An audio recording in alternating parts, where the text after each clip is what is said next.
And to be honest, I wasn't even considering volunteering for this because I've never even ran the warm-up lap, okay? So like, I'm thinking I'm the last person who is qualified to run the 2 mile.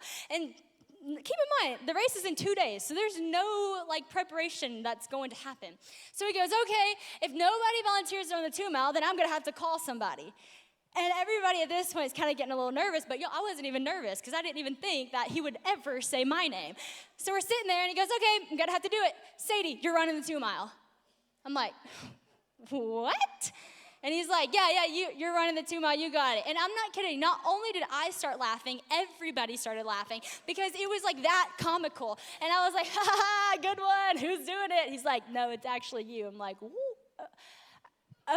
Okay, gotcha, coach. So 2 days later, your homegirl on the line, and I'm thinking like, this is not gonna be a good race. And I'm looking to my right and I'm looking to my left, and I am racing against middle schoolers, and I'm a sophomore. It's very embarrassing. They have 0% body fat. I'm thinking this is not good for me, and I have never ran 2 laps around this track, much less 8. So the coach says, ready, set, and I'm thinking, I'm not ready, I am not set, and he's like, go, and I'm like, okay, running the race. So start running this race, and to be honest, the first 2 laps went pretty good. I mean, I'm in the race, I'm like, whoa, I'm so dramatic, why was I so scared of this?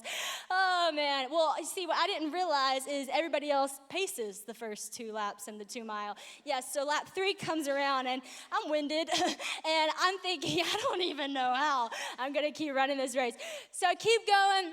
Not so bad, but pretty far behind. Lap 4 getting further behind. Lap 5 getting really far behind. Lap 6, I kid you not, I'll never forget. I turn the corner, I look at the cloud, and I remind God, remember how you said that you would come down on the cloud? Now would be the time. Like, totally welcome. I am like great with it right now. Like, either take me now or come now. And so I'm thinking like this would be the moment. Well, that didn't happen, so keep running.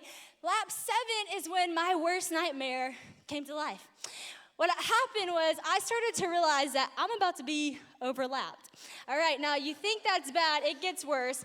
Not only was I gonna be overlapped by one person, y'all, I was about to be overlapped by every single other person running the race.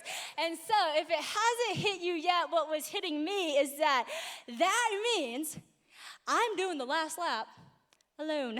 And I'm thinking, goodness, this is so embarrassing. So I come across that 7th lap, they all finish. I'm like, good race, everybody. See y'all in a bit. So I keep running.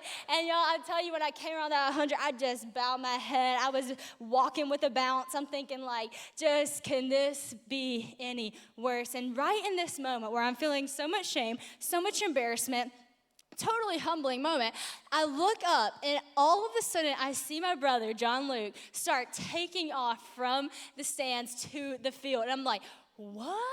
And he has on his phone, on the speaker, my favorite pump-up song, It's the Heart of a Champion. And y'all, he comes running at me, he's like, it's the heart of a champion. And he literally runs the last lap with me. Woo, it was amazing. And y'all, I tell you, everything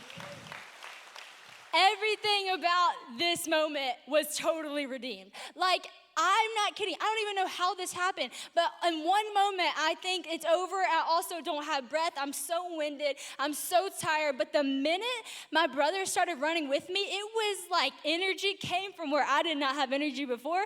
Everything was redeemed. It was no longer embarrassing. It was amazing. I looked up at the fans and I said, everybody get up on your feet. Literally did that. Everybody got up. People were clapping.